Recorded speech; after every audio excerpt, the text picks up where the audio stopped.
Hey everyone, welcome back to the channel. I'm your pal Sal, and today we have a very special guest. I'm honored to have a personal musical manager of bands that us fans that we love. And right now, her name is Adrienne. And Adrienne, welcome to the show. Thank you. Thank you. So my first question would be is like how did you get into music, and then how did that transform into a musical career to, promote these bands, become a manager of these bands? I I started absolutely falling in love with music at a very young age. My father loved music, so it was always playing. He worked in he was top PR sales at a large company in Canada. So I learned my PR skills honestly from seeing him talk to people. So I I loved music, but then in like 86 when Europe, Bon Jovi, those bands on Much Music, kind of like MTV, but Canadian, Much Music. So I was watching their videos and I fell in love, and Poison became a very important band for me. I mean, before that, before I fell in love with the actual genre, it was everything. Like I listened to Canadian bands like Corey Hart, Last Tiger, and then Whitney Houston as well, and Quiet Riot and Twisted Sister. But it was just songs. It wasn't that love until Poison Bon Jovi Europe. Like I remember Living on a Prayer being on the top 10 in Canada at the same time as the Final Countdown. There was a show on TV that was called Video Hits in Canada, and that's where I fell in love with Poison. You know? So, and Nelson, when they came out, Nelson and Poison were two of my biggest influences for wanting to work in the industry. So as I can, uh,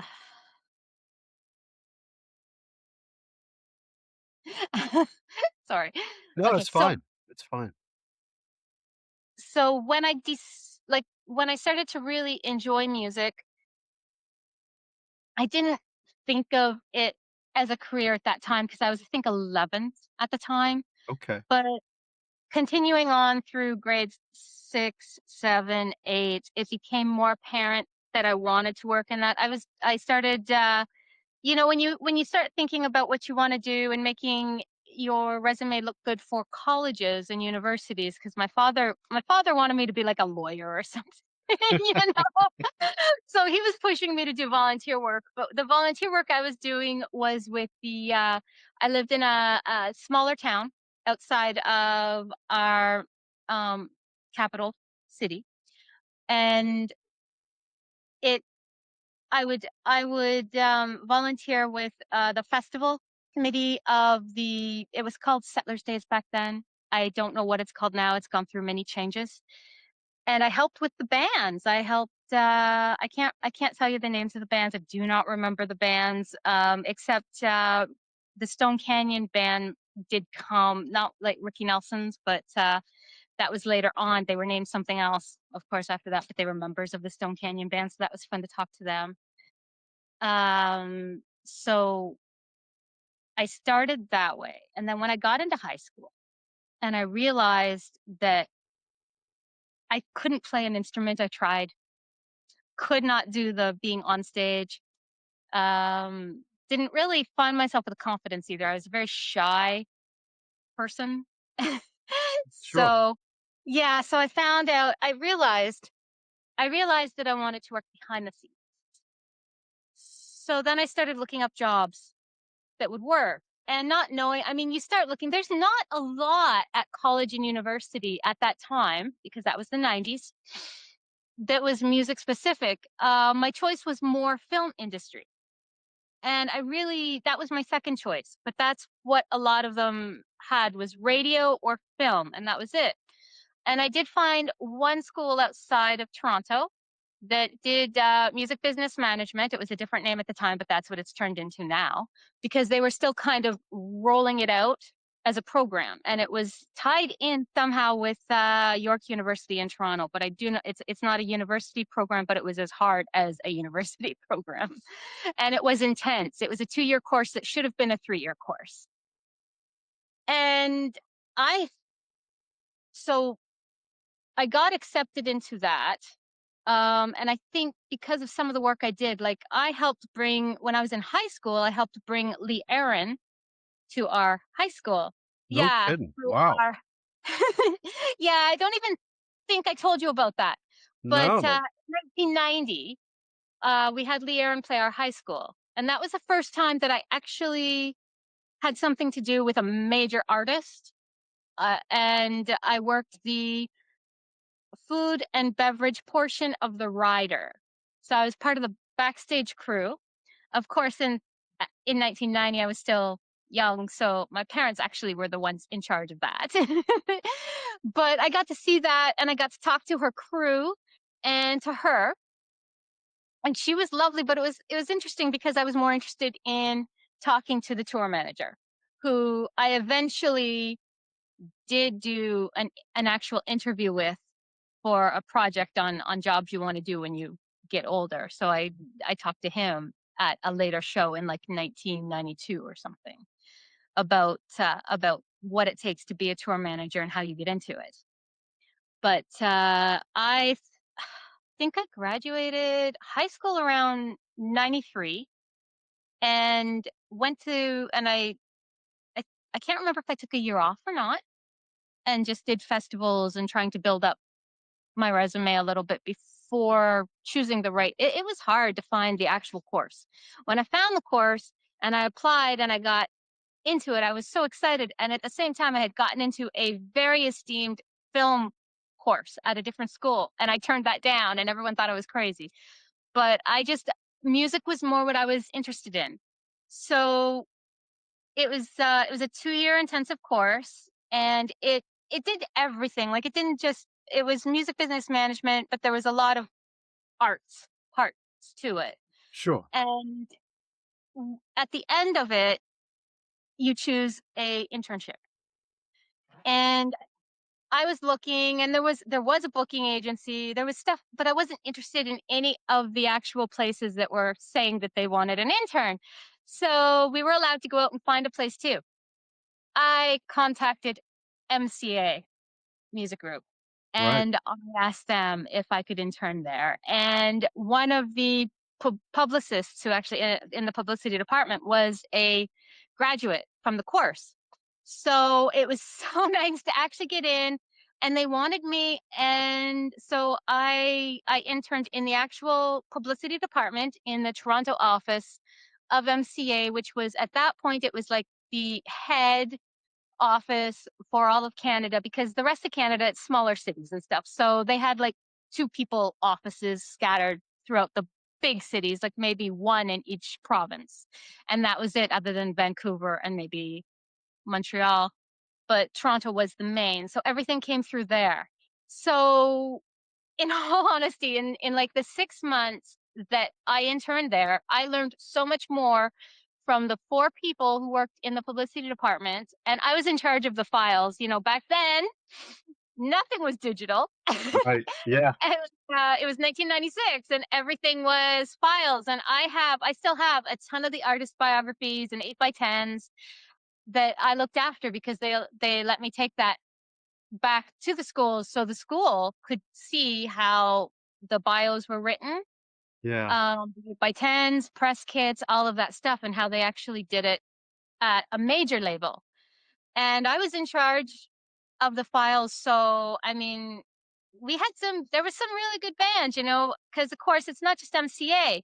MCA was distributing David Geffen Company and Interscope and places like that. Oh, And really? everyone I worked with, they had different genres. Like, one specifically dealt more with the alternative, of course, 1996 alternative music.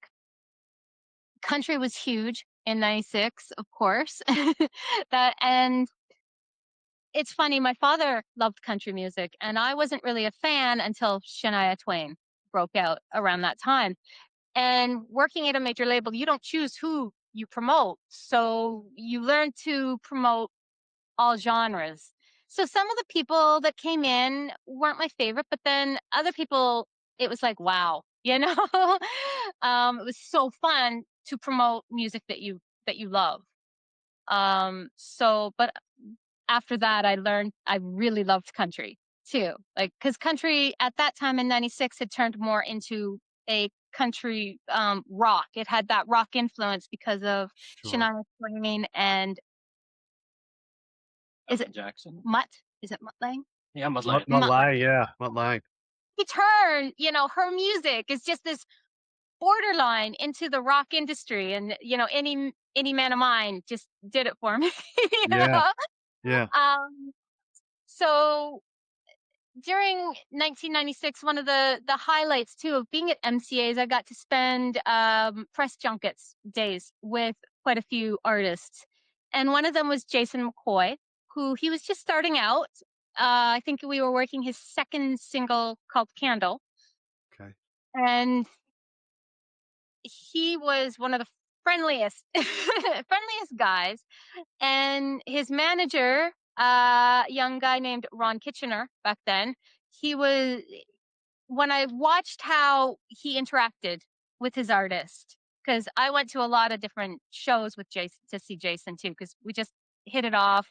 I hit it off with his then girlfriend, fiance, So I even helped with merchandise at one of the shows. Oh, that's awesome. Yeah. So Jason had a hard time with country. He became he be, he was popular, but he never became huge. Of course, Canada, it's hard. I mean, Canadian radio has to play 30% Canadian content. That's part of it. So it does help, but you can't break out of Canada sometimes. Right. I have watched Jason grow into this huge star celebrity. Um, and Ron as well, Ron Kitchener, both of them have won Canadian Country Music Awards. Beyond, Jason won it because he created a group called the Roadhammers, and they are like trucker music, country trucker music, and people love them, absolutely Right. love them. And Ron Kitchener went on to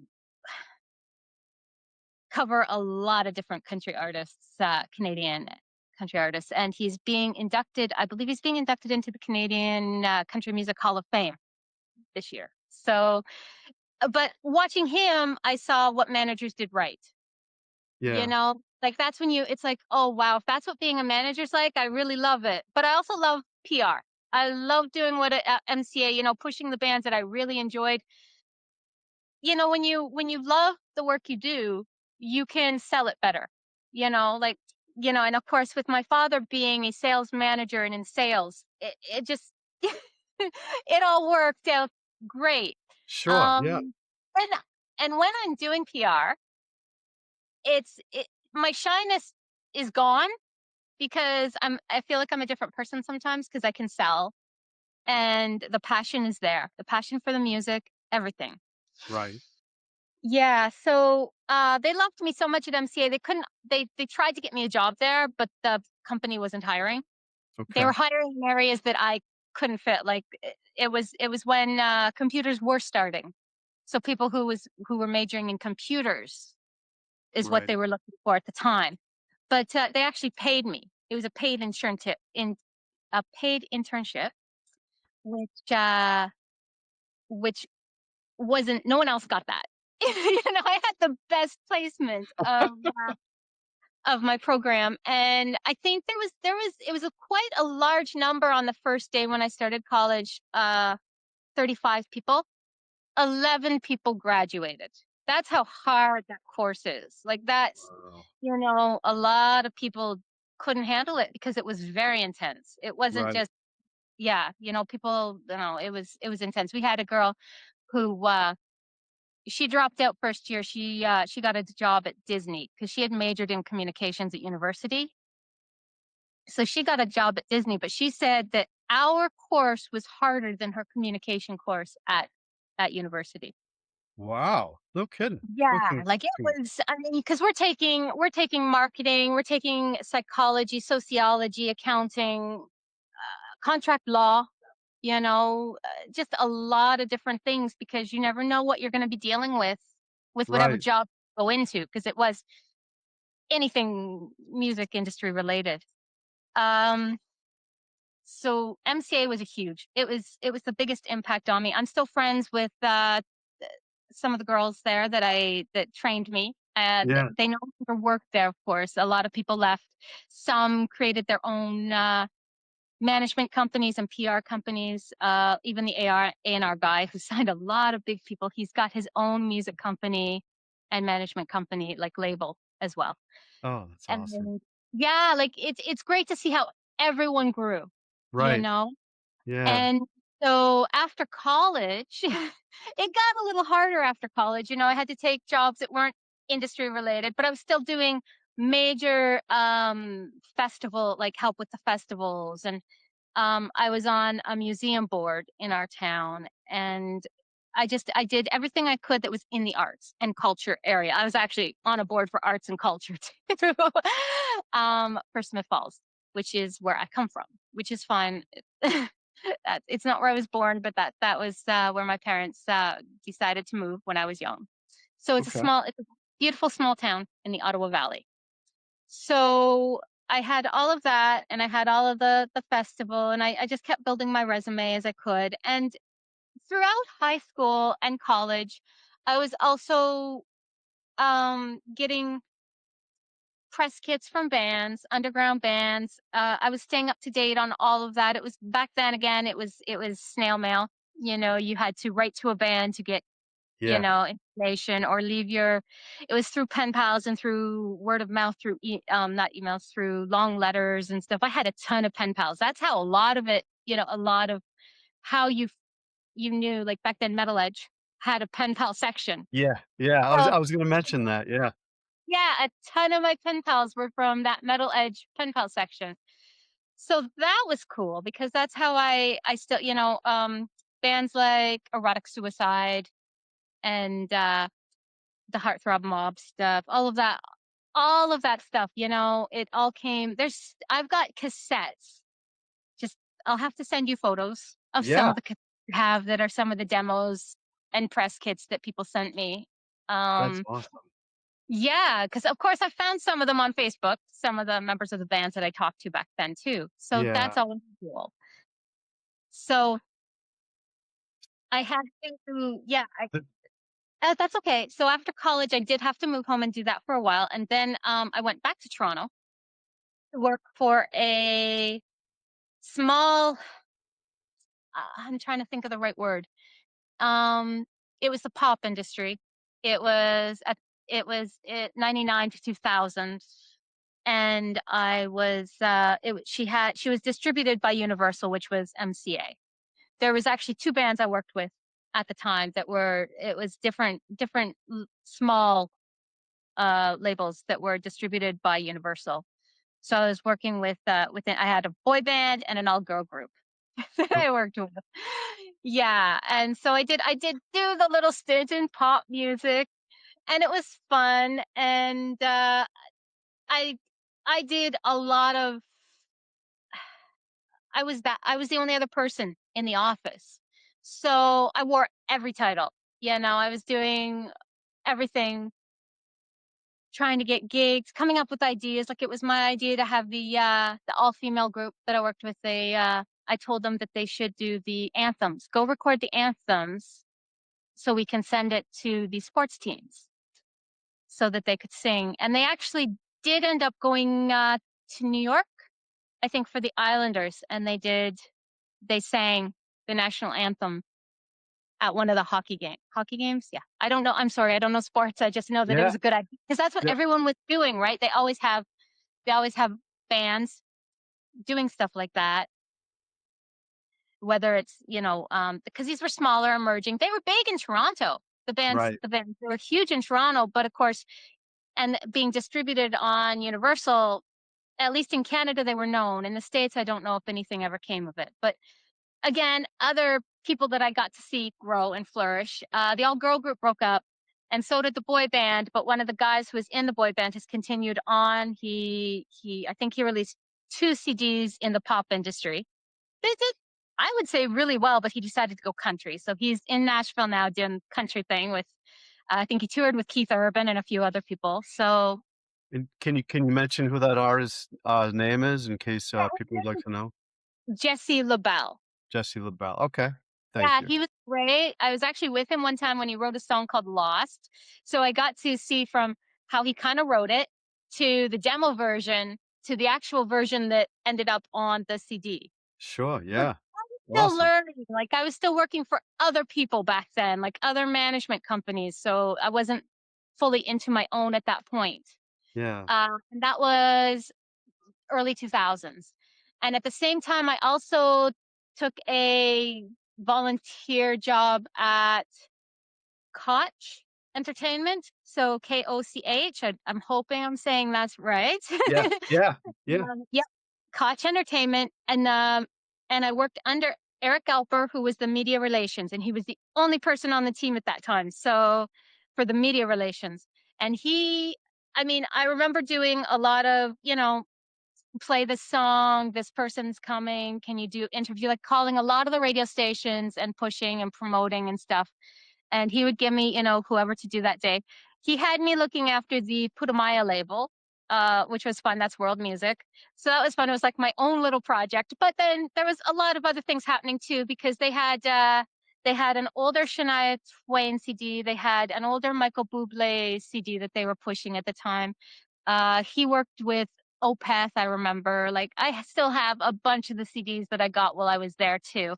So I learned a lot from him, and he is one of the biggest PR names in Canada now, Eric Alper. So So yeah, he's a great guy. He's a great yeah, guy. He's on the radio stations and he's on the TV he's they're always talking to him about the changes in music and everything. yeah. So it's fun to watch him too, and I'm still connected with him and I can ask him questions. He's been a great mentor. So Koch was fun. It later, of course, went into E1 Entertainment. And then I think the music side turned into Monarch, and I'm not sure if it's still Monarch or if it just went back to E1. But I always think of it as Koch and then E1. Right. And they were also distributing WWF at the time. Oh, really? Yeah, I have a Wow. single of The Rock singing "Pie." So, oh yeah, I have some really rare, interesting things from my That time is at interesting. Wow. Universal and Koch. It was fun though. It was so much fun. And that's where you learn it all. I mean, you learn the theory and you put in the hard work with contract law and everything when you're in school. Yeah, But when you're hands-on and you're doing it and you're surrounded by people who do it and you can ask them and watch them, that's where you learn everything. right. So, working at the two smaller management companies, and let me tell you, I saw things that I never want to do too. Like a momager who I don't wanna be that person. I love the music and what I do. uh, I mean, I've never made money. I've never made a lot of money on what I do, and of course, when you're starting out, you're doing it all volunteer, you Right. know? If you get paid, that's great, but you're working with bands who are emerging for the most part, and they don't have money, and that's fine with me. We work out deals, at first, it was all volunteer, and then they would start giving me their merchandise and stuff, and I'm okay. This is good. I will take the CDs and the merchandise, and that's a good pay, and concert tickets and stuff like that. So you eventually you just kind of do that Yeah, until you have a good enough resume that you can start asking for money. I've never asked crazy amounts. Like I know there's people, and I'm going to talk in different dollar amounts. Like there's the US dollar, the Canadian dollar is not as good. The Swedish kroner might be close to the American. But there's someone here, I mean, you hear things about any people charging anywhere from 3,000 crowns, which is likely, I don't know what that is, maybe 300 in US. I'm going to say they're about level, okay. the kroner. $1 is 9.72 Oh, okay, no, so just Swedish. under 10. Yeah, Okay. 10 pounds.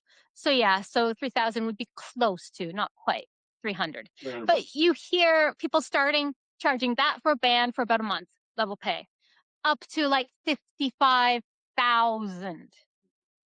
Yeah. There are people who don't even have the experience and the Yeah, education that I have, and I get as us I get a little angry sometimes when I see people who have not gone to school, who have not had the 30 years experience that I have, and they decide that, okay, they're a fan, maybe they've done a little bit of journalism or something, and they think they can do it. And the thing is, you see them do it, but then they get hit with something they don't understand, yeah. and it falls, it breaks. And it's sad because it I've spent my whole life trying to trying to Little guest on air work on right now. get the I'm so sorry. He took my this is our mascot keeper. Keeper is Oscar's cat, Audrey's cat, Awesome. and we've got 3 of them, but that one he's a lover. I just couldn't resist. I saw him starting to come up. I'm like, "Oh, here we go. Get a guest on." I'm so sorry about that. It's all good. Take what I'm thinking. I just yeah, maybe I started to sound anxious, but No. it's hard because I've spent my whole life, chasing the dream, doing what I thought, and at that time that we were told to, because I was laughed at. Oh my goodness. I remember it wasn't the school guidance counselor, although they didn't believe I could get a job in the music industry either. But it was a psychiatrist who thought I was crazy to think that I could work in the music industry. Really? Yeah, and that was back when I was 18 years old. Oh Like, my gosh. they really yes, I'm from a small town, that doesn't mean that I don't have big dreams, Yeah.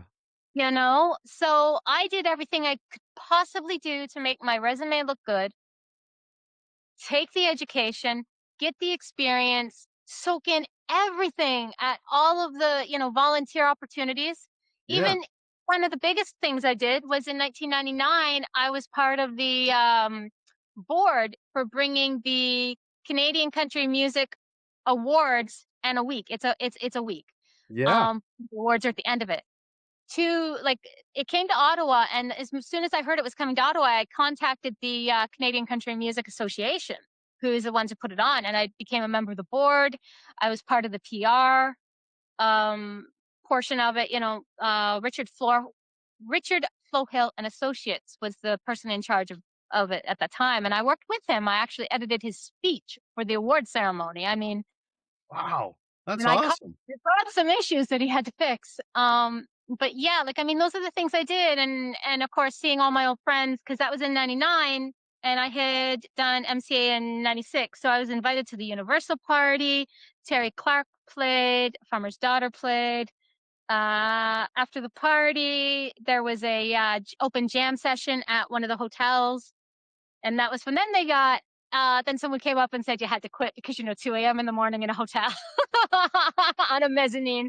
So everyone kind of went away. And what happened was I was hanging out with the band of Terry Clark, not Terry herself, but her band members.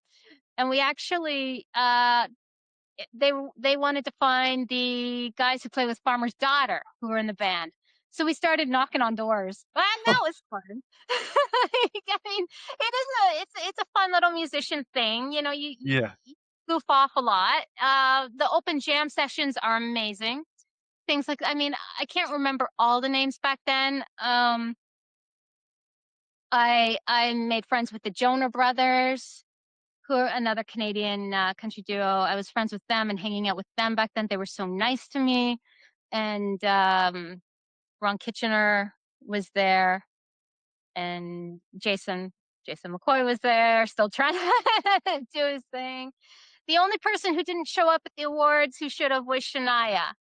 But Should yeah, she had won, and yeah, I guess the crowd was a little upset that she didn't show up. right. But Paul Brandt hosted the Canadian Country Music Awards that year, and he was huge, and I loved him. Like I really enjoyed his music, and meeting him, so gracious. So that's one thing I noticed about the country crowd. They welcome you in. the bands, I don't know how else to say it, but they're very welcoming, very family oriented. Every genre is different, you know? And so I've still kept a hold of the country, and I have worked in country since. In 2015, I worked with Kyle Douglas he's a Kentucky artist, but we got him number one spot trending on the MTV CMT, I think. It was number one trending artist at the time. And we worked so hard to do that. So, and he got one of the PR agencies out of Nashville to help him. And we were a great team, but he stepped back from music. So unfortunately, but that, then from country, I went back into rock. So I was like country rock the whole time. Sure. Did you So find when you said you went to country rock, did you find that the rock bands and like that, did they treat you the same way the country artists did, or do you feel like the country artists were a little bit more? it's funny. Country artists, yeah, they're very welcoming, very down home, very.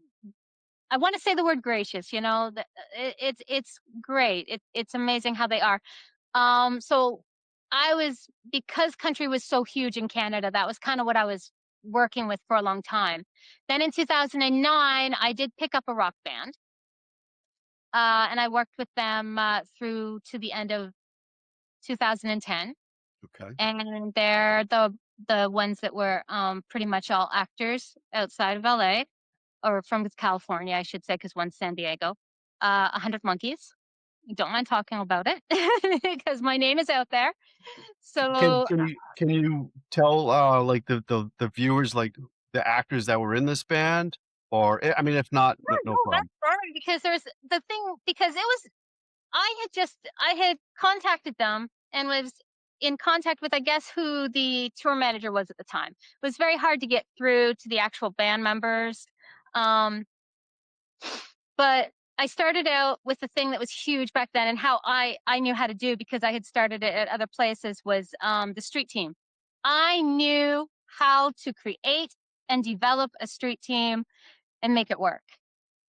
And I'd work on a point system so that if people were handing out flyers and stuff, send in the proof that you did this, send in the proof that you were doing this, and you get points. And then at some point, you will get an autographed something or tickets to a show. You get so that gives people incentive to do stuff. So I started out with the street team for a couple months, working with 100 Monkeys, and they had a fan base because back, of course, in 2009, Twilight and that whole Twilight saga was huge. And one of the members was Jackson Rathbone, who, of course, was Jasper Hale in the Twilight saga. So, yeah, so of course you have that fan base, and they were a fusion band too. It was rock, but it was a fusion of blues and jazz as well, and a little bit of experimental electronics in the beginning. It went more mainstream as I worked with them. But they still did like close to country to more rock to alternative rock to indie rock. It was all over the place, but it was fun and I was doing really well. Like, I mean, once I had contacted the actual band members, the first band member that was supposed to, I had gone to see them in Toronto in March of 2010 after working so hard, and they knew who I was. They knew I was, they even thanked me on video and stuff for doing so much with them. Then once they met me and they saw what else I could do, that's when I kind of started working more and more. And the first band member couldn't really, I think he was too busy or maybe too ADHD to really focus on what I was asking and what I was trying to get done. So one of the other guys in the band, his name was Jared Anderson, and him and his wife work in film. And so he was more business, you know. When you have when you have Jackson, who's got the Twilight Saga and got lots of stuff going on in his life, and you have an older member who was kind of retired in the band as well, and he's gone now, which is his name was Larry, and everyone called him Uncle Larry. And then two guys named Ben, who I think were both they didn't need to work, trust fund or something. I don't know. I heard things from the fan base, so lots of gossip and stuff there. And MySpace was still big back then too. They had a MySpace. Yeah, Um, but you hear things. So Jared was the best business minded person because he was working on trying to get his company off the ground too, and sure. his wife was a writer director working too. And I can't tell you what her resume is, but she was always busy. When I saw her, she always had her laptop and she was busy doing her thing. But so Jared and I started talking, and they had problems with management. And there was one point where we were talking where he told me that I could act as a manager. But yeah, so it started slow, but once it got going, it was more than a street team. I needed to have help with the street team. And then I was booking them. We were we didn't book the tour because they had a booking agent, but they had empty dates here and there. So me and a few people that I had helping, we would get them either if they wanted to play. They have a night off. We want to play. They played a bowling alley one night on their tour. They played a lot of in-store signings. I was actually in one in Boston. Really? Oh, awesome. Yeah, there's video. I mean, you don't see me, but there's video of it, and I'll have to send you all of that information so you can actually see, because that was fun. Yeah, I spent my birthday in Boston. I not a bad place to spend a birthday. think it was my 35th. I can't remember. But yeah, it was so fun because I had never been to Boston, and I wish I could have had more time because wow, streets are tiny but beautiful. Loved it. Was it at Loved Tower Records in Boston?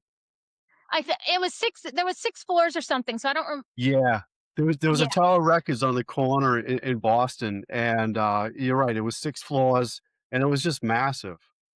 yeah, and they were Um, right there on the first floor when you come in, right by the window. yeah. Okay. So yeah, so yeah, and so yeah, that was another time I went to see them, and Awesome. yeah, it was great. So we would book things like that. And one time I remember, okay, so I had gone back to school for makeup artistry and aesthetics and stuff because I thought, you know what? I can help myself. I got a grant, and I can't remember if it was a full year. I think it was more like 8 months. It was a very intensive course. Um, makeup arts, right? And then I could do makeup for the band. I could do other things too. I could Sure. makeup artist. I could be a makeup artist for video shoots or interviews or whatever, because I Right. mean female artists too, right? I was working with everyone, so it's always good to know that. Right. So that and so I was doing that. I was working in a spa to get my outside of school credits, so I had to do the work in the spa as well, and I was working with the band like 24/7 because of course there's time differences and everything too. Right. And I would be in contact with Jared almost daily, even when they were on tour.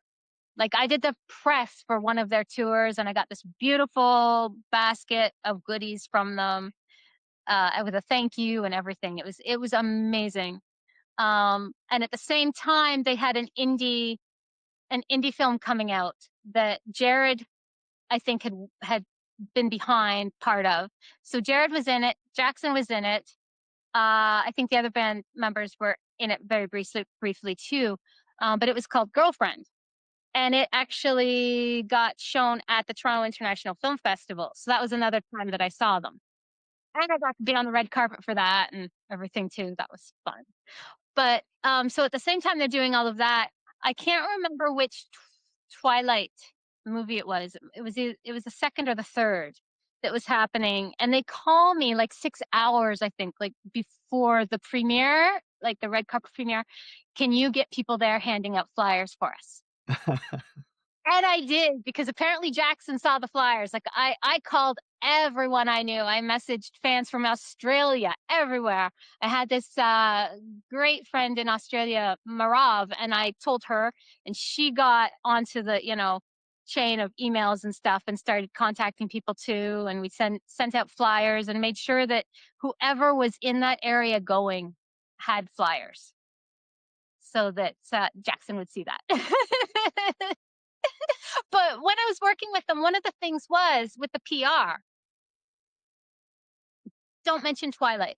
Try to separate it, try to separate it, which I did because of all of my education and experience. I knew how to do that. I could push a song. Right, And I knew some because they were a band that had anything from country to jazz to rock. I also knew what you sent certain media. right. Like, I say they wanted to be on like a morning show. You don't send your rock and roll songs or your heavy songs. You send your country songs, your laid back songs, stuff like that. Yeah, I knew what songs to send to who, because they were one of those bands that you just couldn't pigeonhole their sound. They yeah, they had everything. So I knew how to do that. I was doing so much for them, but I got sick. I got very sick. Yes, some of it was stress from the fan base because there were stalkers and there was competition, and there were people that didn't like how close I was to this celebrity, even though there, I wasn't even in contact with him. But Jared did ride with Jackson when they toured, so Jackson knew everything I was doing because right. the car had Jackson, Jared, and his wife, and I don't know if there was anyone else. I think it might have been just the three of them in that vehicle, and then the van, and then the trailer. Right? There's a huge entourage, but because I was so close and doing so much, there was a lot of competition. Yep, And so I was running all the official things at the time, and acting as a manager, which a lot of people didn't know except for people I was emailing, because I would of course at the bottom have acting manager for 100 Monkeys.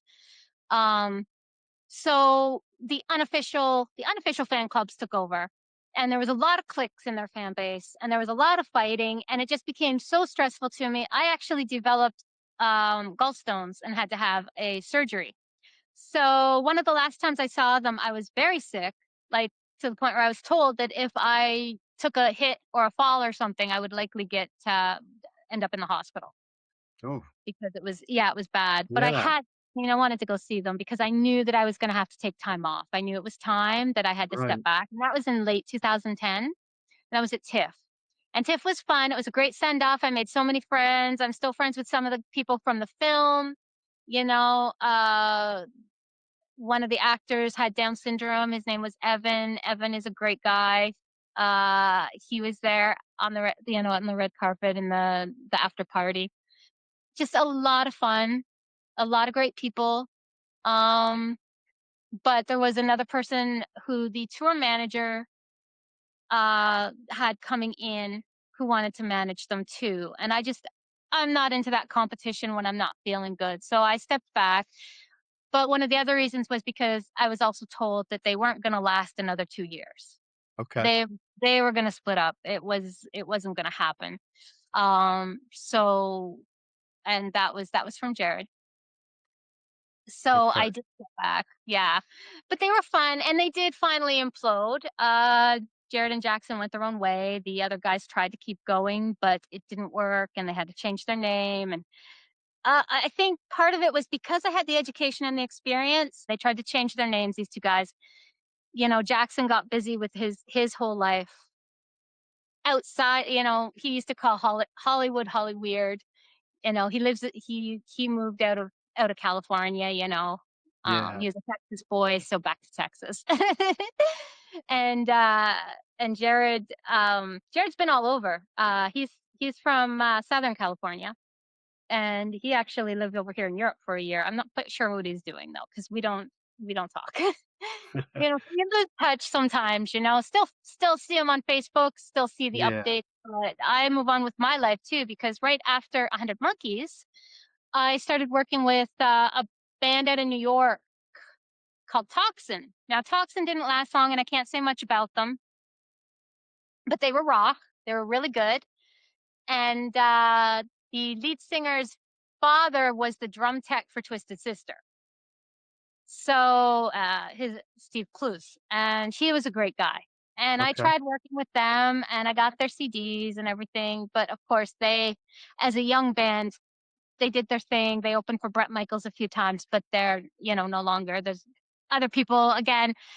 You change, you change. You don't want to be in a band. You want to do this, or you don't want to do that kind of music. So things change and move on. But they were great too. The rock community, like the musicians I've worked with and talked to my whole life through rock and country.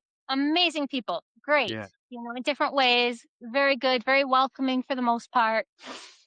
Some of the fans are great. It changes. The pop industry, I didn't like. Right. Oz likes it, but pop is okay. So coming from me who I have body dysmorphia. I've had body image issues my whole life, up and down and everything. So you have to look perfect in the pop industry. And it's hard. Like even if you're working behind the scenes, you have to it's so based on image. Right. Everyone wants everything. So I find it a very hard industry and very skeptical. People are very skeptical, and that's where I have found and seen a lot of scams is within the pop and management with pop and stuff in the top 40 hits and stuff like that. So That's where I found it hard. so what bands are you currently managing and doing PR and stuff now? Okay, so to bring you up to date, Yeah. because I think I was at mid 2000s or something like 2010, and then Kyle was 2015 after Toxin, and then in 2017 I found a band in Sweden called the Grand Masquerade, and I fell in love with their music the minute I heard them. Because I was just, you go through Facebook, you look at suggested friends, and that's how I found a band member. It kind of took me because they were image theatrical band, the Grand Masquerade. So they wore the masquerade masks. So Right. I went to YouTube and I checked them out, and it brought me back to the 80s. Like it was an instant, oh my God, this is what I fell in love with. This is what I need in my life. Like this is Yes. the rock that I absolutely love. Those Days Are Gone was the song that got me, which isn't even a single. They had six songs, and Those Days Are Gone is my favorite. But yeah, I got a hold of them. They wrote back right away. Um, their English was really good. I didn't know what to expect, because being a Swedish band. Yeah. But I started working with them. They were busy, I think, filming their first video at the time, so they couldn't talk to me a lot until after that was done. Um, but we were talking, and I worked with them, I think, 2 or 3 months before they actually said, yes, you're great, we love you, we trust you, you can be our manager. It was kind of what I do find with, and I don't know if it's Sweden or if maybe it's Scandinavia, but it does take a little bit of time to get to know people and to gain their trust and to Sure. prove, yes, you can trust me. Yeah. And and that's good. In a way, it's very good because I've seen so much scamming and stuff. So I don't blame them for being like that. So the other thing is there's a huge difference between what they think a manager is in Europe and what a manager in North America is, and Canada even. Because when I went into management and PR, I didn't look at booking at all. Uh I was when I started, I was told, you can either be a manager or a booking agent. You can't be both because there's an agent license or something. And if you don't have it, you can get in trouble. I don't know how that's changed. I haven't looked at, but it seems like every manager is booking now as well. So I have no idea. But it was one or the other. So coming here, immediately the first thing people think if you say you're a manager is, oh, you can book for us, you can get us shows. Right. No, I'm not a booker, and you have to have those contacts. So, and that's the other thing because I'm coming from Canada and North America where I have contacts. It's mainly, PR contacts and media contacts and stuff, but Right. and radio contacts, but you come over here and it's starting all over again. Yeah. You have to network and make the contacts and connections and everything. But they automatically think that you're a booker. These guys didn't. They were great. They loved the PR I was doing because we started working together before, of course, before they released the music video. But that music video, it was just an EP. They had no label backing. They had done one interview since I started working, because their EP had come out about 8 months previous, roughly. I think it came out in August 2016, and I started talking to them in April 2017. And Okay. by August 2017, we were all like a team. It was a good team. We constant communication. It was everything that you wanted, like with 100 Monkeys. When it's constant communication and you know exactly what they're doing and they're telling you what they're doing and they've got you on the Facebook page and you can see everything that's happening, you can help them more. And I Right. can serve them better. It's so much easier when I know what's going on. If someone contacts them, I can talk to them if they're too busy. It and I knew everything that they had planned and going on. So it was great. And they were my first introduction to Scandinavian music. But because of that, then I started, looking at other bands. But I worked directly with them until the beginning of 2018 when Oz from Osukaru contacted me. Okay. And we became good friends. Now, he knew the guys, or some of the guys, from the Grand Masquerade. So he was curious on who the manager was, and because you could see what I had done with the Grand Masquerade because they had no label and everything. I did all the PR work to get like with the band, of course. I shouldn't say all the Right. PR. We all Right. worked as a team, and I was contacting all of the press and media and making sure that people knew who they were. Always posting. We were always posting, and the views were just going up and up and up all the time on that video. So yeah, so I guess maybe it was like having a blank slate of you're a nobody, nobody knows your name or nothing over here in Scandinavia, and then suddenly, who is helping them? Like, Right. how is this happening? Now that I mean, they had their a little bit of a fan base, but yeah, it So grew. so you mentioned Oz, in Osukaru. Yeah, You Jeremy mentioned that he reached out. Like, did he know that you were a manager of the Great Masquerade at the time? And was he the like, Grand Masquerade. "I Yes, want you to do the same for us"? pretty much. Yeah. Yeah. Okay. Um. And, like, so it's not just those 2 bands, you're also, like, with other bands as well? Yes. So, it was interesting because when I started talking to Oz, immediate friendship too. And I Yes. felt safe because I had worked with the Grand Masquerade for so long. I felt safe talking to him because he knew them and they knew him, and he was a good guy. So he also kind of pointed me in the direction of these are the people that you need to connect with and talk to, press, media people over here. And he helped me out with making networking on uh, on Facebook and on social media and Okay. connecting with the right people. Oz would help me with the social media networking that I needed for over here. Okay. And we just kept building a friendship, more than a friendship, online. But we didn't tell anyone. So I was working with the Grand Masquerade and Asakara, and then Grand Design came on. I believe they were the third band to come on. And so, Fantastic band too. yeah, like, I Yeah, I love mean, them. huge, great guys. Pele was a good guy. Yeah, I mean, he is a good guy, but, just great to work with. Yeah, Um, he's fantastic. yeah. I used to do a radio show, at a local college station, and I'm going back eons, but I used to play The Sound of Goodbye by Grand Design on there, The Sad Oh, Sound of wow. Goodbye. 'Cause I used to I love that. I still do. I posted it on my social feed, like, I never get tired of this Oh, song. Like, it's just a great song. yeah. So while I was, what happened is interesting.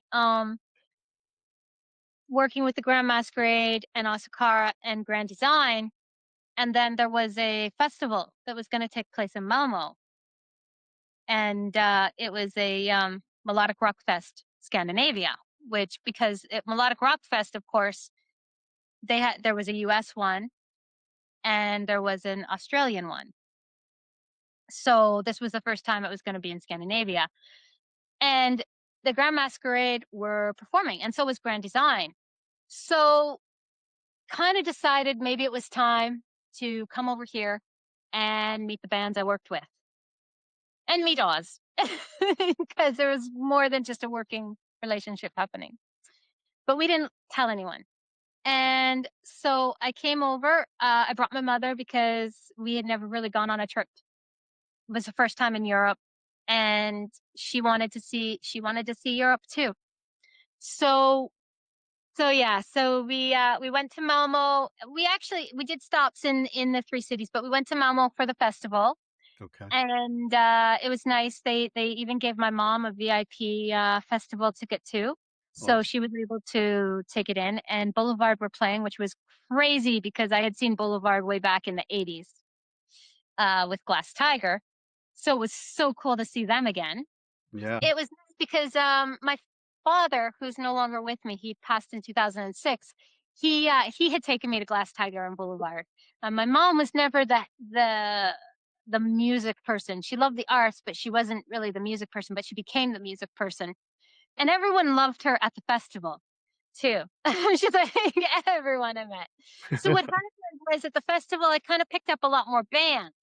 Um, Not during, but more like after. Well, during too, because I picked up Pretty Wild. Okay. But yeah, like I started working. It was great because I was networking and I was there and I met other Canadians and I met other people from the U.S. and the radio people and everyone, and everyone was friendly. And even though some bad things happened, like unfortunately, the Grand Masquerade had their instruments and merchandise stolen. Their car was broken into, and some stuff was stolen. Uh, so they didn't even know if they were going to play, but they did. They had to borrow instruments. They couldn't wear their masks. They had to come, unmasked out on stage, but everyone loved them. It was great. It was a great show. Um, so there was so Grand Design. Every day I had someone. It was like the first day it was Grand Design, so I was helping them, and then Grand Masquerade the next day, and then the last day was Pretty Wild. So I was like helping as best I could, with the merch. Like I wasn't selling merch, but I was with them, and they would go to the merch after the show, sign stuff. So I was doing the kind of things that I remember doing when I was at Universal and working in PR, and I was just really happy. I'm on some of the videos. And, Awesome. yeah, Face It. Grand Design Face It live at Melodic Rock Fest. Okay. You can see me. And so because I was spending 3 weeks here in Sweden, I was planning to meet up with a few other people too. So I came to Gothenburg after that was over, and that's when I met Oz, and he was my tour guide for the rest of the trip, mine and my mom's tour guide. We met Michael, who ran a Scandi Rock Network. That was one of my meetings. And Scandi Rock Network, now it's been quiet because there's not there's time issues and stuff. So Scandi Rock Network's not really moving much right now, but it was. And it was a place where you could go and find certain bands who were members of it. Uh, Oz can tell you much more. I don't know how to say it. It's like a wine club of bands at the time who were Okay. members of the Scandi Rock Network. Uh, so Michael was a great guy, is a great guy. Sorry that there's been some health issues in his family, so that's why it slowed down. But Sorry. Yeah. Scandi Rock Network, and he was a member. Okay, so Michael is a member of Lover Undercover. Okay. another Scandinavian band. Very good. And that's how I kind of got in contact with a Cold Spell. I never worked with them, but great guy. Again, a different Michael, but they were part of the Scandi Rock Network, and he's a great guy too. It's just Cold Spell you never hear of much anymore either, but great music, great band. And that was, I think that might have been, other than meeting Asakara, of course, in Gothenburg. Age of Reflection. Was that Stockholm or Gothenburg? There's Stockholm. Yeah, I'm getting to Stockholm. That's right. All Because good. they try to put as much into the 3 weeks as possible, right? So I think it was 5 or 6 days we spent in Gothenburg and had the 2 meetings and sightseeing and everything. And I fell in love with this country. Beautiful country. It was so much like where I'm from in Canada, though. Like, I'm from Ontario. So when you look out, you see a lot of the landscape is like Ontario. It's just the language is different, but everyone speaks English, so it works. And everyone's really friendly for the most Okay. part. Very nice, very friendly people, because the train coming from Malmo to Gothenburg broke down like 3 times, and me and my elderly mom with 4 suitcases. People were helping us with the suitcases. It was great. I just had to Oh, look and smile, and I had people around us helping us. It was so nice. But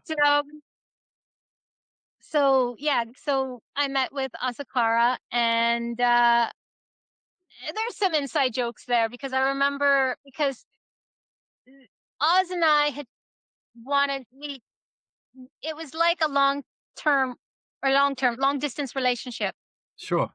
before we met, but we had to meet in person to see how it went.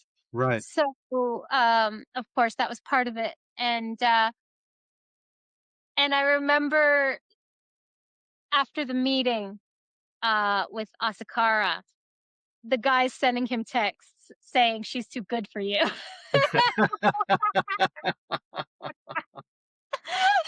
And stuff like that. Yeah.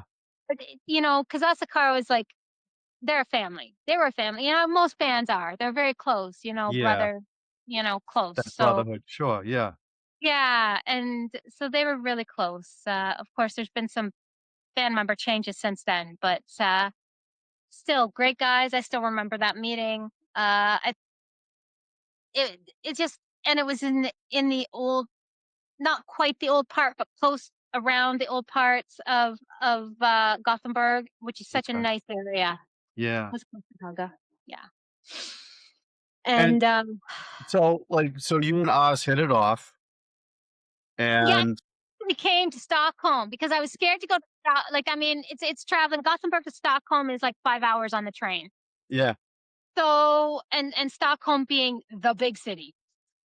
So yeah, we went to Stockholm, and Oz has his son there, so he had things to do too while I was with my mom.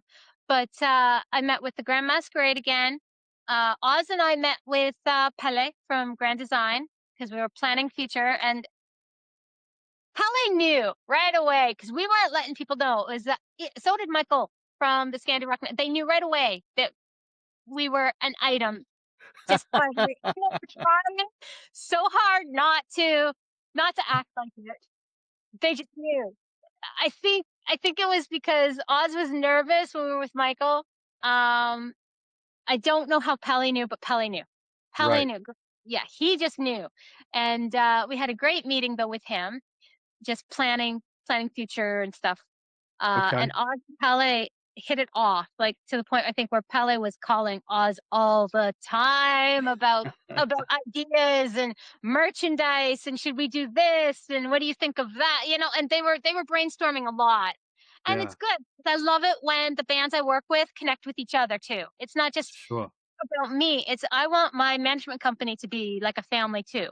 Right. And bands support each other. And that's Right. very important. Because Um, you work with Lipz. Yeah, like, I mean, the another band that we met with in Stockholm was Age of Reflection, because I worked with them for a little while too. Now they're no longer together, but Yeah. yeah. So and I've worked with a lot of other bands through the times, but now, currently, yes, I work with Lipz. Yeah. I still work with Osukaru, but yes, Lipz are my, they like to cut their new, uh, hashtag is sleaze pop. Yeah. 'Cause yeah, they just released, their version of Straight Up. Oh, the Paula Abdul cover, it's Mhm. really good, it's really I good. love Dangerous, the Roxette cover they did, I love that. Yeah, But, the Straight Up is amazing. Like, yes. I love bouncy, like, I love the rock meets pop. Like, Yeah, Nelson is one of my favorite bands, I've met them many times, I was on their street team, and that's part of why I know how to do street teams. And they were part of MCA, they were on the David Geffen Company when I was there. yep, So, you know, Nelson is a huge influence on my life. But yeah, like, I love Lips. We always, they're Oz says that the best way to describe them is Crew meets Savage Garden, you know? yeah, They come across looking harsher than they are. yeah, And I love the sleaze pop. I love the music that makes me bounce, like, if I can kinda dance to it, kinda work out to it, and just be happy, like, that's what I love about rock. It was always party music. yeah, Party, party, party, the hard rock, the glam rock, all of right, that. I love the feeling. To me, it's a positive sound. It's even though, sex, drugs, rock and roll, whatever, it's still a positive, feel good sound. And I love yeah, it. And that's why I think it's always been my favorite. Ever since I first heard Bon Jovi, yeah, and Europe, the final countdown. Ever since I heard those, it's just yes, I can it's yeah. great. So yes, Lips are great guys. I agree with you because I when grunge really started to come in, I have to admit I tried to find, like, what everybody else was finding Yeah. so awesome, and I'm going, "I miss the whole feel-good vibe, I miss the party vibe," so Everything was depression and yeah, it was too oh my god. depressing. It Oh, was too and dirty clothes. yeah, so it And just the tough song goes. All yeah, of their so ba yeah. good. So, alright, so you work with Lip, Styles and Storms, which is another band that you work with. Brought them on. So, I mean, everyone has heard Rumor. Yep, And, they're amazing. They've got a lot of plans. I okay, don't I mean, they wanna write music, they wanna get it going. So, it's just more of a promo thing, but yes, we work with them, love them, they're great. they Yeah. are really good. Yeah, and I work with Ian Wild out of Spain, and, although his first CD is a very AOR, very keyboards, Yep, he just released a cover EP, which okay, he's trying to go a bit more rock, as you might be able to see or hear with the covers he's done. So, and that was kind of our idea. When he came to us, he didn't know what to do, yep, because it was going to be a while before he was ready for his second one. So we said, we'll just do something small like a cover EP, you know, so we can keep your name out there and we can use it to promote it. So we've kept him current by getting him to do this cover CD. So while he's working on the next full album. yeah, Yeah, which of course he's heavily his heavy influences right now. You can hear there's some Brian Adams in there and Rick Springfield and stuff, even in his covers. and So and you also work with Notorious, which is uh another yes, fantastic band. we worked with Notorious. We helped them get their we helped get them signed to Pride and Joy, and we helped with all the promotion with the second CD album that they put out. And now they're off. I gave them Eric Alper's name. Eric helped them, and they're kind of off doing their own thing. Now that's the thing. When you work with bands over here, sometimes they realize that all they need is a booking agent, or they kind of learn from what I've taught them. Yeah, Another band that I worked with almost from the start was Captain Blackbeard. And when they came to us, he didn't even have a singer. He got a singer. We made them a band. We made them look uniform. What's it called? What's the right word? Uniform, like where they had a badge, Yeah, a logo. The CBB. We yeah, made it look they were a band because that's Built a brand. yeah, like because I'm very into branding the band. You sure. have to brand the band. So, and I learned that from Eric Alper, the whole branding thing. So, like the Grand Masquerade, they had their look. Osukaru has their look. And Captain Blackbeard needed something that had that red line through the whole band. So we made them look like a band, brought that together, and they learned everything they could off of us. And eventually, they changed labels, and their label it takes over management too, which is fine. They have a great label. We still do work with them. It's not like it was so long we're never talking again. They're still on my website. We have a section, and we need to update it. That's beyond the management, where it's Beyond the there's roster. beyond the roster, where it's still we So might not work with them fully anymore, but we're consulting them when they need it. I might, if someone messages, texts me looking for an interview with them, I'll still let them know, or anything. If I get an email, I'm like, here, once I research who it is and make sure it's it's not a scam or Right, something. Yeah. right. Look, you got to talk to this person. I send it off to them. Any of the bands. And Pretty I'll much. definitely I'm gonna link your, website in the description, Yep. uh, once this posts. So Perfect. so you're with Oz from Osukaru. How do you guys manage the relationship, the band, the music? How do Everything. you how do you how do you how do you balance it? And I don't know if Oz wants to come on to discuss it also, or, like, He I'm just might curious. come off camera. But yeah, I mean, it's funny because when I left Sweden in 2017, I was only here for the 3 weeks. I realized that I loved them. You realize that after just spending, yes, we had talked for 6 months straight, but then we spent 2 weeks together, and saying goodbye was very hard. So I don't think it was much. It was a couple months. I think it was August by the time that we actually announced that we were together.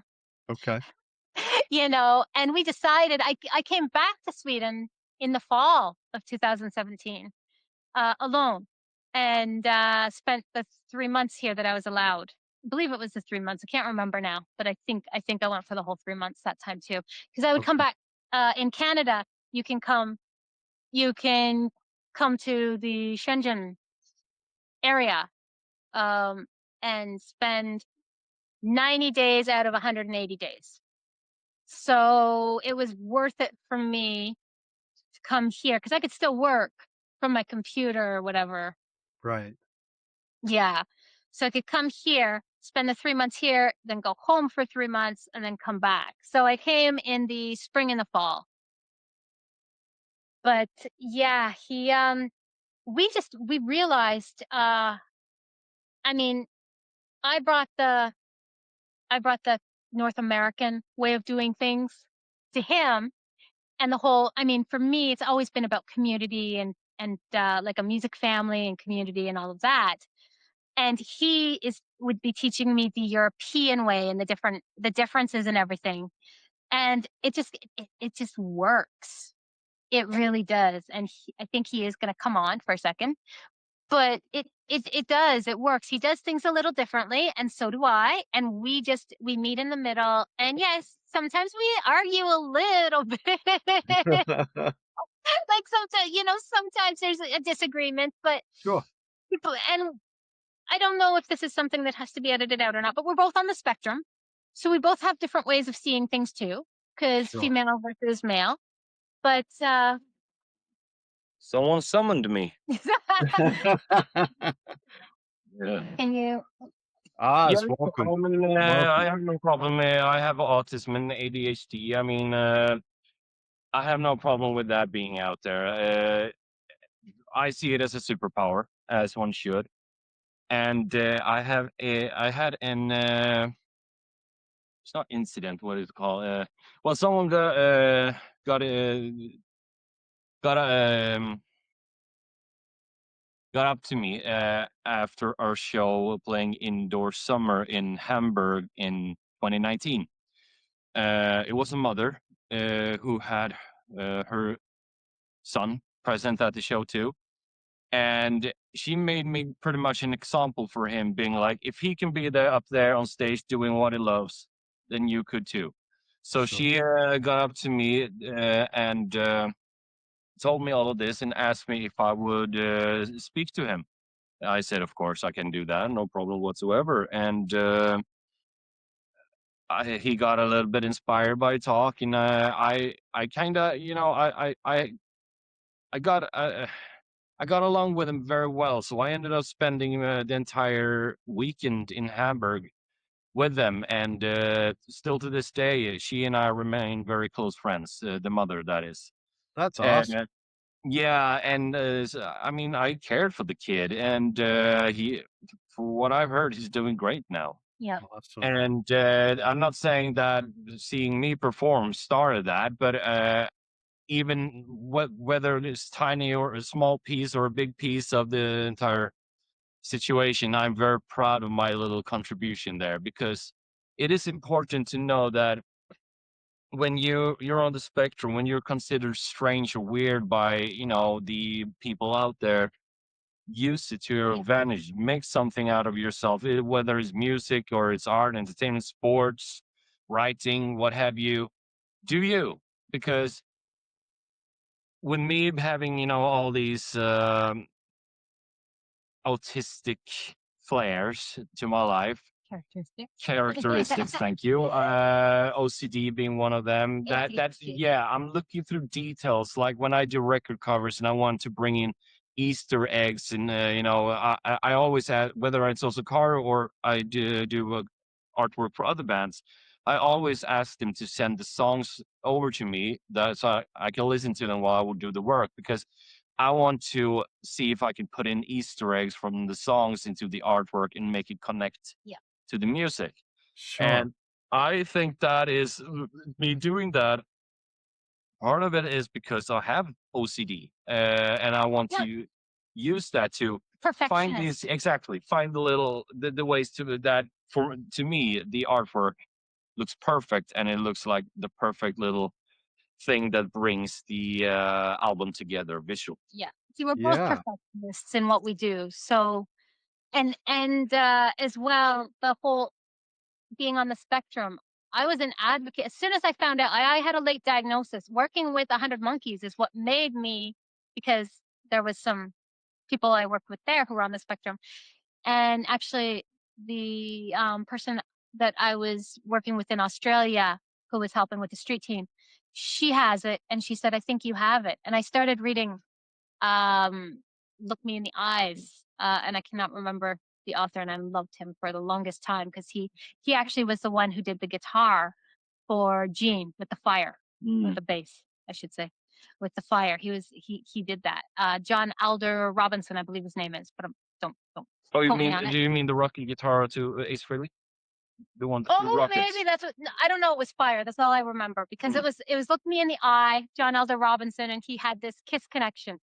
But I read his book and I'm like, oh my gosh, I resonate with everything. And my doctor at the time didn't think I had it because I wrote too well. My writing was, my thoughts on paper were too perfect to have autism. How could I have autism? But Right. but he said that if I found the doctor, he would refer me. So I called up Autism Ontario, or I reached out to Autism Ontario, and I asked them for a doctor in my area, and they sent me the best one, and she specialized in females. And within 10 minutes of meeting me, she's like, you have it. You're on the spectrum. But I met with her a lot. But it was nice to finally have that diagnosis and know why I felt like I was on the outside looking in my whole life. But I got along with creative people. Because a lot of people in Hollywood too, like, a lot of the creative people and the scientists, artists, actors, writers, all on the spectrum. And yes, I Right. have ADHD and OCD and But all those but things you'd be too. surprised how many actors and musicians that has it. Yeah. Right. Yeah, so I became an advocate for especially in females because it's very hard because we mask. So we look normal and we act normal in public, but when we're back in the privacy of our own home or in a bathroom, you're in tears. You're crying, you're stressed. Uh, you don't know why people hate you, or at least you Yeah. get the feeling that people hate you and they're attacking you. Because I've been bullied my whole life too. I'm very anti-bully Yeah. because I've been bullied. I've been picked on because I don't know what it is. I feel like I'm threatening, or like they feel like I'm threatening them because I do my Sure. job well or something. I don't know what it Right. is, but that's the whole thing that happened with 100 Monkeys, right? The whole Yeah.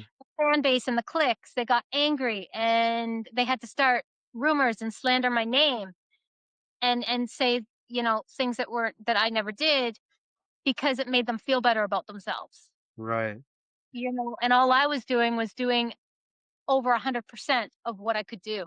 They had to after I left 100 Monkeys, they had to get 3 people to take my spot to do what Right. I was, like that's the thing when you find someone, yes, we're different on the spectrum, but we're Yeah. all passionate about what we do and we're perfectionists. And when we find that tie in from and make it our career, it doesn't feel like a job. It's our Right. passion, our love, Once and you we make it a excel. career, you never work another day in your life. Yeah, Isn't that what they say? and we excel at it.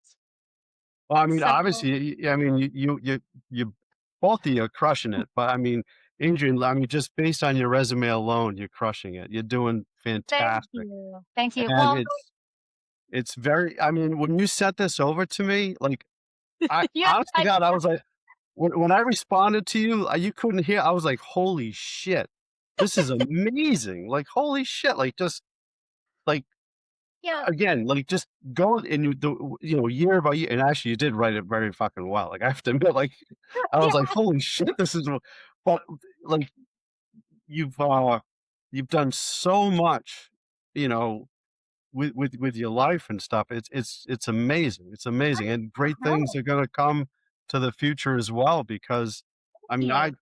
I love Osukaru, and I'm telling you, this new album, Tall Tales, it's gonna It's amazing. Yeah, it's I hope people hear that in your yeah. voice because I love the fact that they've gone harder and harder and harder. Yeah, And, I love it. I think it's a fantastic record, and I can't wait for people to see it, hear it, yeah, um, and I am so happy that you came on and you talked about this, uh, your career, opening up about being, on the spectrum and stuff. I mean, honestly, I think what the part you of us being on the spectrum is also why we work so well together. Because I yeah, heard you ask you how it is working together, having your wife being the manager or your yeah, husband being the in the band you manage and stuff. And I've always been fascinated by that, even before I met Adrian. I mean, for example, we have Michael Sweet and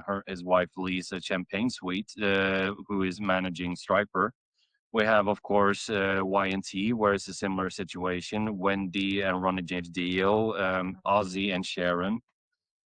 I mean, I've always wondered that myself, and I mean, I got my answers now working with my wife. But you have to work, not just become partners in life. You have to be partners in business, which means that you have to leave your emotions by the door. You have to work as friends, as partners, and think business first and foremost. Okay, how can we sell this angle? How can we promote this band? How can we make this artist more brandable? And yeah, so, and not to talk about what we argued about the day before, whatever, because sometimes that is not what's important right here, right now. What's important is who we're working with and how we're doing that. yeah, And Osukaru has become the band it is now, partially because me meeting Adrian. I mean, even at the beginning when we started talking,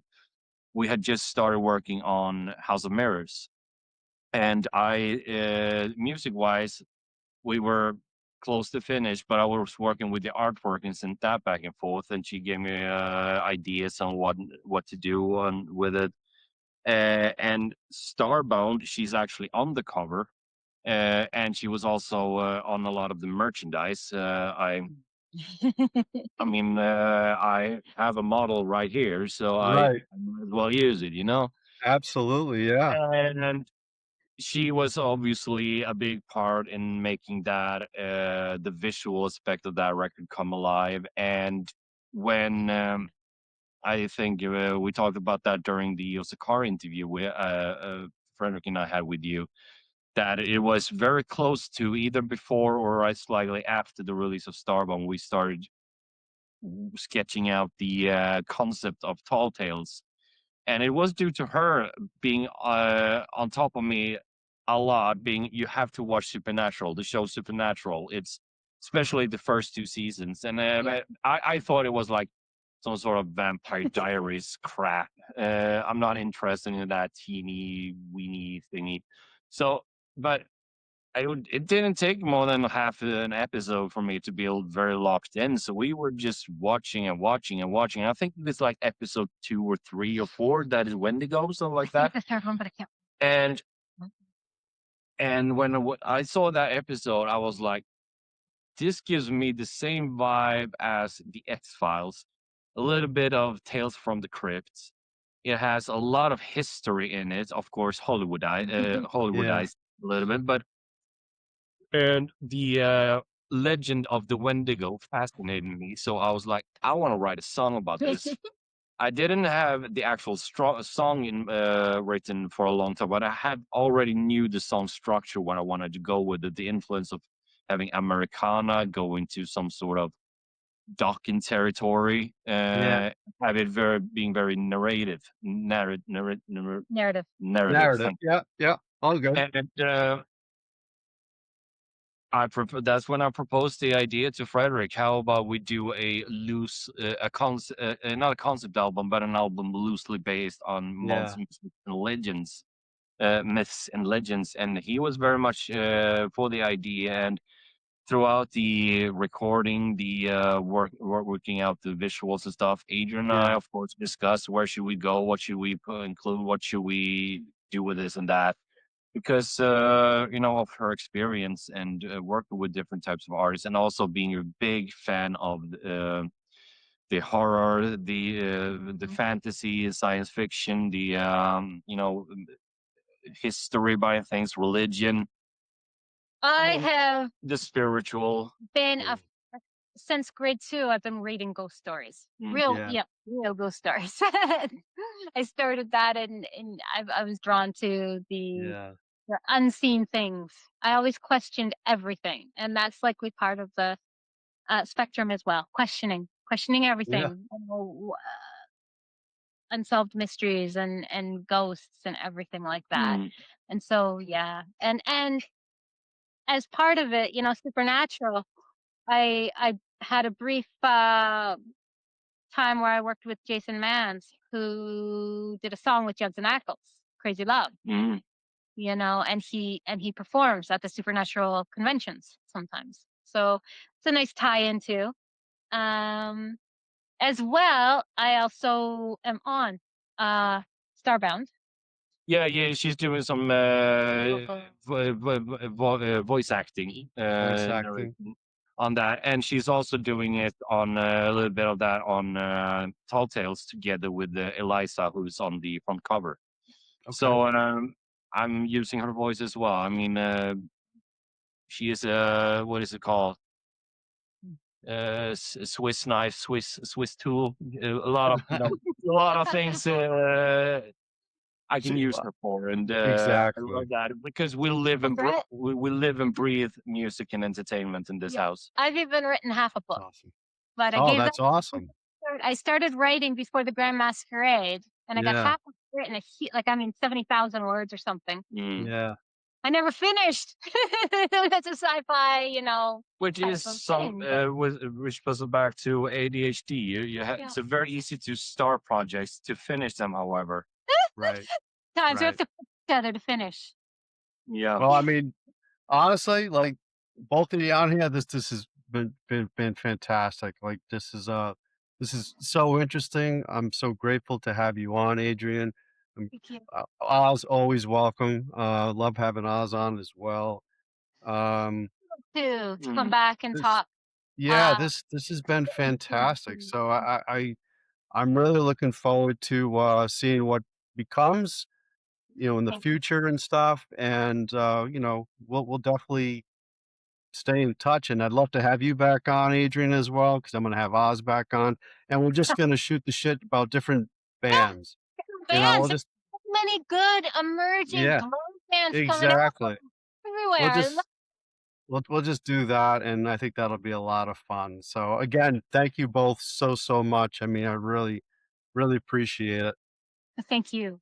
Thank you You're for giving very me welcome. I'll uh, a push to talk. absolutely, Well, yeah. No, it's actually, fine too. that was Oz. That wasn't me. That was more Oz. Yeah, it's about time that People she know get about me. people know about what you actually do behind the scenes Yeah, because because Yeah, I so much and he sees it, and I get so frustrated when people get the competitiveness of the industry. I get it. Um, Yeah, yeah, it's hard when people are saying, don't work with them or she's new, she doesn't know what she's doing. And I'm not new. I have spent my whole right, life, over 30 years, putting it in. It's just not in right, Europe.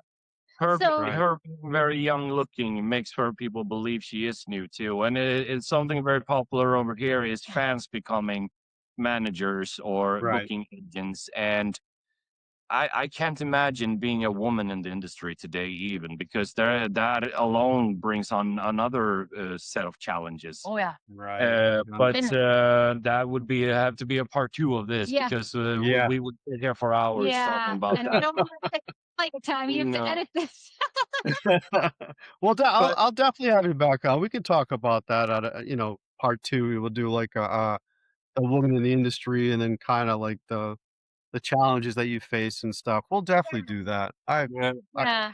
I look it's forward to not that. all This fun and games. Sadly, it's not everything is not just fun and games. Even though I know. we make a lot of that because she and I, as I mean, we're talking about this earlier. She came with the North American mindset, and I have the European mindset, and combining the two is very interesting. But we both are very. I forgot what I was going to say now. It will come to me. I'm sorry. It's Yeah, fine. It's all good. it it's so much in our head and It's everything. the yeah, like you've got so much going around Oh, up yeah, there. yeah, yeah, okay. Uh, we both agree that, back in the 60s, 70s, 80s, and even 90s, a lot of the industry were so much more fun than what it is today. So she and I, we spent a lot of time during pretty much every day to discuss how can we bring back the fun of the yesteryears Right. into the state of the music today, because you can adapt things. And a good example of that is the band from Sweden called Ghost. They bring back, the shock elements from, Ozzy and Alice Cooper and whatnot, and they Yeah. perform stadiums, arenas all over the world. They bring back the collective mindset, how you want to collect the band and stuff like that. And what they do, they don't do bring it back fully old school. They take the best of what worked back in the day and bringing to the audience of today. Yeah. So we Yeah. love to study that mindset and see, okay, how can we push our bands to go beyond their limits? Because believe me, they sit on so much talent they don't even know half of it themselves. Yeah. I agree. I And everything agree. costs money for the bands because they're, I mean, with the level that we work at, because I prefer working with the emerging bands, it's harder. Yeah. Mhm. It's so easy if I had someone, well known on my, like, well known meaning Poison, Right. I mean, that's simple stuff. Right. Mainstream level. Everybody Yeah. wants to interview them, Yeah. You're stuck with emerging talent and you're trying to push them and people don't know who they are or they're just, learning about them. But I love it. That's what I thrive in. Like that's why I'm all excited about all the new bands that are coming out, even in the US, Absolutely. Yeah. the UK, Absolutely. And everywhere. that's the purpose of this channel as well. I mean, I honor and I love the older bands, but I love the new bands, and when Yeah. people tell me that rock is dead, I'm like, "No, it's not," and here's No. proof, No, so there's been a steady pace over here for the last 20 years, ever since Crush Diet came into the scene in yeah, the 2005. it needs to come to the US a little bit more. Yeah, I mean, and ever since that, and just a few years after, Heat Mm, came on board, yeah, and now the rock scene has never gone. The thing is, it's hard for the rock scene to be much bigger than what it is, but it's yeah, not going away anytime soon. It is in a secure place, at least over right, here in Europe. right. Um, um, and I like that. There will probably never be another, grunge era wiping out the music because we Right. figured out a way that to work together. You do Sure. grunge over there, we do rock and roll over here, they do pop over there, whatever. But we still connect with each other. We still Yeah. talk. We still borrow ideas and whatnot. I mean, I heard you talk about not liking grunge so much because it's very depressing, but I love the bands from our part of the scene. Motley Crue, Winger, borrowing elements from grunge, on Pull by Winger or on the self-titled Motley Crue record, two of my Fantastic album, favorite albums. yeah. Uh, because when they borrow a little bit of the grunge elements, and Mm, even a little bit on the Revenge by Kiss, they borrow a little bit of that too. And yeah, when they make it more raw and more punchy in your face, yeah. sweet music. And we tried a little Awesome. bit of that with songs like Split on the new Osukaru album too. And that makes it fun Yeah. because there are elements in grunge music that are amazing. And if you um, dig a little bit in it, you will find a lot of Led Zeppelin and Black Sabbath and stuff like that in within the grunge, Birds. the Doors, and I Yeah, love the Doors. Come on now, yeah. so much music that we as well are inspired by. I agree. So, and I think the scene over here, especially, have found a way to work with each other. I mean, back in 20 years ago, when I started out with glam melodic rock, a little bit, when I was so much into Def Leppard and stuff, and just started to Yeah. started to dig and find out info on them. Some of our peers here, play black metal, Mhm. and they weren't like, you're glad pussies and whatnot. It's like, how you doing? How's it going for you? Oh, cool. You have a show. Oh, nice. I need to get there. Yeah. And they were black metal. We were, glam, and we still, supported each other. And I think, yeah, because, the local scene and everything. And I Mm, think that since the early 2000s, that mindset is what's keeping this alive. yeah. I That agree. I okay, agree. whether or not I'll listen to your type of music, I fully respect what you do, and I'm gonna be here for it, supporting you. You I know, agree. I Yeah. agree. Um, I hate to do this, but I have to wrap this up. I gotta move my son back into college, so, my truck is packed, and I all right? gotta take him back in. So, I sincerely appreciate you both being on. This has been wonderful, and Me definitely would too. love to have you come back on again. Thank you. I And would love to. next time we Thank have a you. food review on curry Oh, pizza. Yeah. Yeah, we'll definitely do that. So everybody, please, please like and subscribe. It helps the channel, and as always, be great to each other.